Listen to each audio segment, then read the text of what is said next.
The best tag team match that this announcer has ever seen. Oh, I'm not an announcer. Maybe I should do something else. The best tag team match that this host has ever seen took place at All Out this past Sunday in Chicago, Illinois, as the Lucha Brothers took on the reigning champions, the Young Bucks, and defeated them in a steel cage match for the AEW World Tag Team titles. It was perfection personified, people. I have never seen a better tag team match in my lifetime before, and this was so great. There was so much. The fact that these two teams had a great match at the original All Out in 2019, the fact that these two have had great chemistry, that there's been an ongoing feud between different members of the Elite and members of the Lucha Brothers, the fact that these two teams might have four of the best in-ring performers in wrestling today. Rey Fenix, by the way, I don't care what anyone says, is the most fun to watch. The most fun to watch in-ring performer there is. Go and watch his match with Kenny Omega. Go and watch this match at AEW All Out.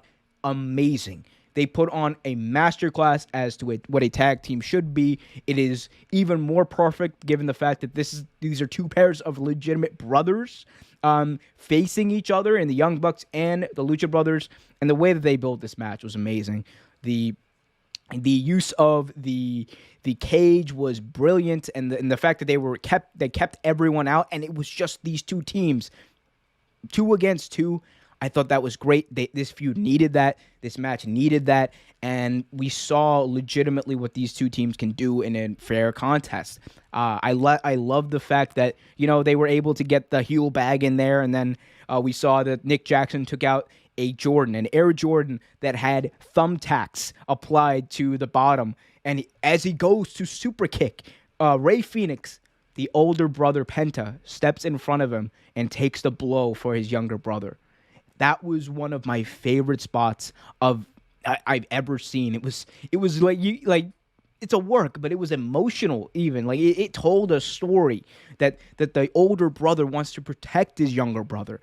And then Rey Fenix obviously did that huge crossbody off that cage, that cage, which is, by the way, much bigger than a normal steel cage that we're used to seeing in TNA and WWE. That thing is really freaking big.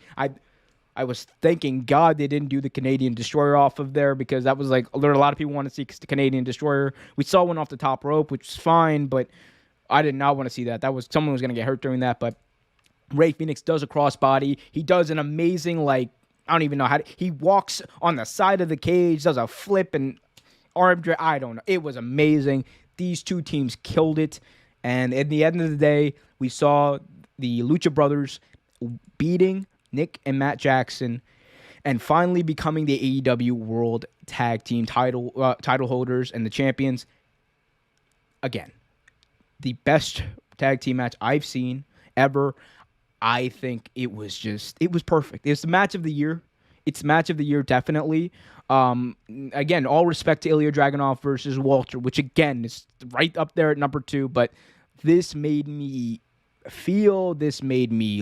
there was a spectacle, there was emotion, there was stakes, and there was a cage. There was a freaking cage. It's awesome. And both of these teams are two of the best in the world. And honestly, one of the things that we saw here, and the way that AEW has built this up, is that we've seen that AEW has built up a tag team division not only to be an attraction and a draw, but a main event one at that, because this was the best match on the entire show. No disrespect to anyone, but this was the best match, and I think anyone who watched it will say it.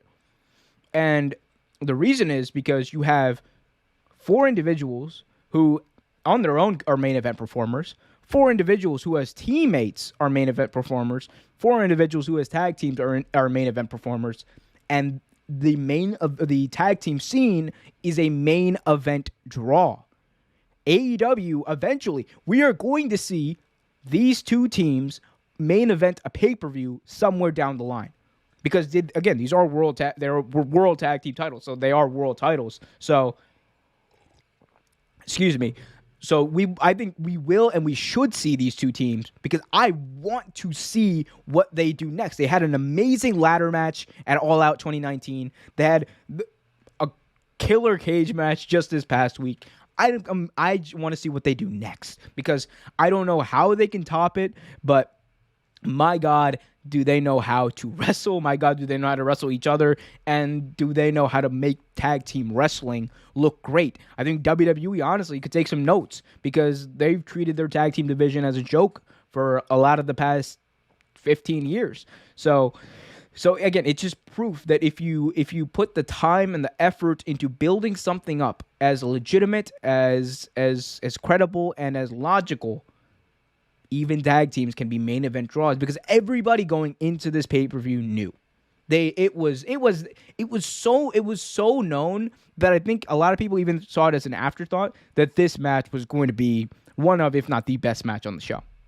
It was like already, Ray Phoenix versus or the Lucha Bros versus the Young Bucks. Oh, easily 5-star match.